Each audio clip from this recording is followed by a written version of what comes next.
Hello everyone, welcome জনাইছো সকলকে YouTube channel happy home আসামলৈ।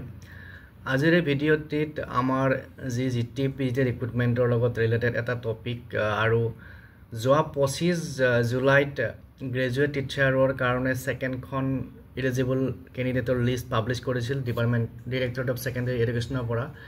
তো আজিৰ বিষয়টিত এই বিষয়টোৰ ওপৰত সেকেণ্ড লিষ্টৰ ওপৰত কিছু কথা আলোচনা কৰিম। গতিকে আশা কৰিছোঁ ভিডিঅ'টো সকলোকে চাব, যিসকলে চেনেলটো নতুনকৈ আহিছে ছাবস্ক্ৰাইব কৰি ল'ব।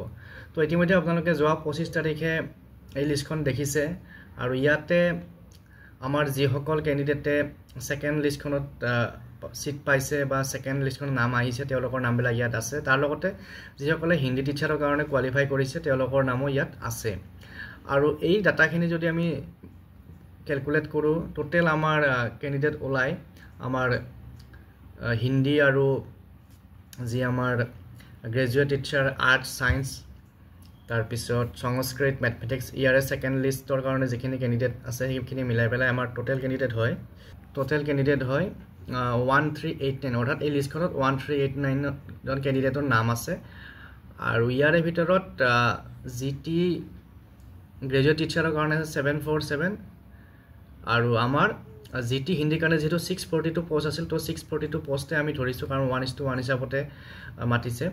তাৰ পিছত জিটি বাকি জিটিৰ কাৰণে 747 আৰু এই বাকি যিখিনি গ্ৰেজুৱেট টিচাৰ আছে ইয়াতে আমাৰ আৰ্টছ সায়েন্স ম্যাথমেটিক্স সংস্কৃত তাৰ পিছত এফালে আমাৰ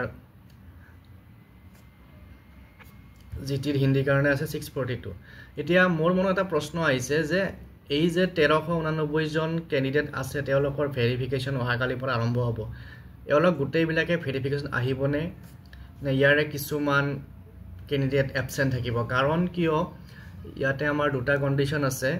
কিছুমানে গ্ৰেজুৱেট টিচাৰ সংস্কৃতৰ কাৰণে হয়তো সিলেকশন পাইছে সেকেন্ড লিষ্টতে হওক বা ইয়াৰ আগতেই হওক, বা কিছুমানে যেটো আমাৰ গ্ৰেজুৱেট টিচাৰ হিচাপে বেলেগত বিটিএডি এৰিয়াত এপইন্টমেন্ট হল ৰিসেন্টলি, তাতো হয়তো এপইন্টমেন্ট পাইছে। গতিকে ইয়াৰে ভিতৰত আমাৰ সেকেন্ড লিষ্টৰ পৰা যিখন 1389 জন যি ক্যান্ডিডেট আছে ইয়াৰে হয়তো কিছুমান ক্যান্ডিডেট এবসেন্ট থাকিব, বা কোনোবা যদি জিটি হিন্দীত সিলেকশন পোৱা ক্যান্ডিডেট তেও যদি জিটি আৰ্টছতো সিলেকশন হৈছে তেতিয়াহলে তেও নিশ্চয় এটা পোষ্টতে ডকুমেন্ট ভেৰিফিকেশন কৰিব।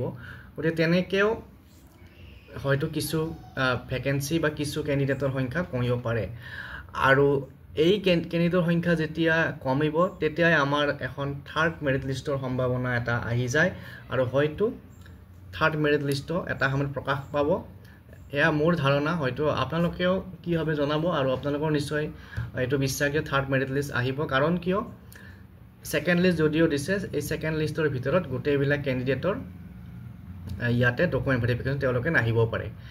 আৰু বাকি মই ইয়াতে জিটি আৰ্ট সায়েন্সত ইয়াতে কি হৈছে হেতু বেলেগ কথা, কিন্তু যিখিনি আমাৰ গ্ৰেজুৱেট টিচাৰ হিচাপে বিটিএডি এৰিয়াত জয়েন কৰিলে তেওঁলোকেতো ডকুমেন্ট ভেৰিফিকেশন নাহে। কাৰণ কিয় জয়েন কৰিছে মাত্ৰ জয়েন কৰি আহিব নোৱাৰে। তাৰ পিছত সেই যিখিনি ভ্যাকেন্সি থাকিব বা তেওঁলোকৰ এবসেন্টৰ ফলত যিখিনি ভ্যাকেন্সি সৃষ্টি হ'ব সেইখিনি আমাৰ থাৰ্ড লিষ্টত সোমোৱাৰ সম্ভাৱনা আছে। বা এনেকুৱাও হ'ব পাৰে যে সেকেন্ড লিষ্টৰ কিছুমান নাম থকা ক্যান্ডিডেট অলৰেডি পিজিটিত ডকুমেন্ট ভেৰিফিকেশন কৰিছে আৰু তেওঁলোকে হয়তো এই সেকেন্ড লিষ্টৰ গ্ৰেজুৱেট টিচাৰৰ কাৰণে ডকুমেন্ট ভেৰিফিকেশন নাহিব। আৰু এনেকুৱা যদি হৈছে যে অলৰেডি যিখিনি পিজিটিত সিলেকশন পাইছে তেওঁলোকক গ্ৰেজুৱেট টিচাৰৰ লিষ্টৰ নমাই দিয়া হৈছে তেতিয়াহলে কথাটো বেলেগ। কিন্তু হেতু কৰিছে না হেতু মই শিওৰ নহয়। যদি আপোনালোকৰ কোনোবাই জানে যে যিখিনি ক্যান্ডিডেটৰ অলৰেডি পিজিটি লিষ্টত নাম আছে বা পিজিটি কাৰণে ভেৰিফাই কৰিছে তেওঁলোকৰ নাম জিটি লিষ্টত সোমাইছে নে নাই, যদি সোমাইছে বা সোমোৱা নাই তেতিয়াহলে কমেন্ট কৰি জনাব যদি কোনোবাই জানে। গতিকে এই যিখিনি 1389 জন ক্যান্ডিডেট আছে তাতে জিটি 747 আৰু জিটি হিন্দী 642 ইয়াৰে ভিতৰত গোটেইখিনি ডকুমেন্ট ভেৰিফিকেশন আহিব যেন মোৰ নালাগে। কাৰণ কিয় জিটি হিন্দীটো বিটিএডিৰ এপইন্টমেন্ট হৈছে বা কোনোবাই হয়তো পিজিটি হিন্দীৰ পিজিটি হিচাপেও ডকুমেন্ট ভেৰিফিকেশন ক্লিয়াৰ কৰিছে। গতিকে এই ক্ষেত্ৰত জিটি হিন্দীৰো ভ্যাকেন্সি কিছু থাকি যাব যেন লাগে। আৰু বাকি জিটি আৰ্টছ সায়েন্স ম্যাথমেটিক্স সংস্কৃত এইবিলাকৰো ভেকেঞ্চি কিছু থাকি যাব যেন লাগে গতিকে যিখিনি ভেকেঞ্চি থাকি যায় ধৰক গোটেইখিনি মিলি যদি আমাৰ